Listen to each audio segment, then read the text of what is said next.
ఇస్రో, ఎన్ఆర్ఎస్పీ, షార్లతో రాష్ట్ర ప్రభుత్వం కీలక ఒప్పందాలు చేసుకుంది. వాతావరణ యాప్ను సీఎం ఆవిష్కరించారు. సమాచార నిర్వహణ వ్యవస్థ కోసం జియో పోర్టల్ అభివృద్ధి కోసం ఒప్పందం, అన్ని జలవనరులను ఒకే గూటి కిందకు తీసుకొస్తూ సమగ్ర అభివృద్ధికి ఒప్పందం జరిగింది. నగర, పట్టణాల అభివృద్ధిలో ఇస్రో చిత్రాలను ఉపయోగించాలని నిర్ణయం తీసుకుంటామని సీఎం తెలిపారు.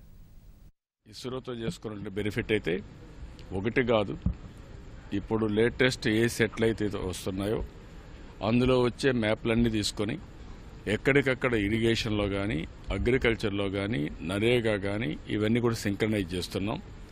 ఒక పక్క సెటిలైట్ మ్యాప్స్, ఇంకొక పక్క ఇంటర్నెట్ ఆఫ్ థింగ్స్, ఇంకొక పక్క మెషిన్ లెర్నింగ్ కానీ ప్రోగ్రామ్స్ కానీ తయారు చేసుకొని రియల్ టైం గవర్నెన్స్లో ఏమేం చేయాలన్నా అవన్నీ చేయడం కోసం ఒక కీలకమైన ఒప్పందం చేసుకున్నాం. ముందు అది ఇరిగేషన్తో స్టార్ట్ అవుతుంది, దానిపైన అగ్రికల్చర్ కూడా స్టార్ట్ అవుతుంది. 2 నెలలు ఒక టైం కూడా ఇచ్చాను వాళ్ళకు. 2 నెలల లోపల మళ్ళీ ఒకసారి కూర్చోవాలి. అంతలోపల ఏం చేశారు చూసుకుని ఈ 3 పద్ధతిలో లో హ్యాంగింగ్ ఫ్రూట్స్ ఏవైతే ఉన్నాయో అవి కంప్లీట్ చేస్తాం. ఈ సంవత్సరం జరిగిన పనులు కూడా ఆడిటింగ్ కూడా చేసుకుంటాం. రాబోయే సంవత్సరాలు ఏమేమి చేయాలవన్నీ ప్రణాళిక కూడా తయారు చేసుకుంటున్నాం.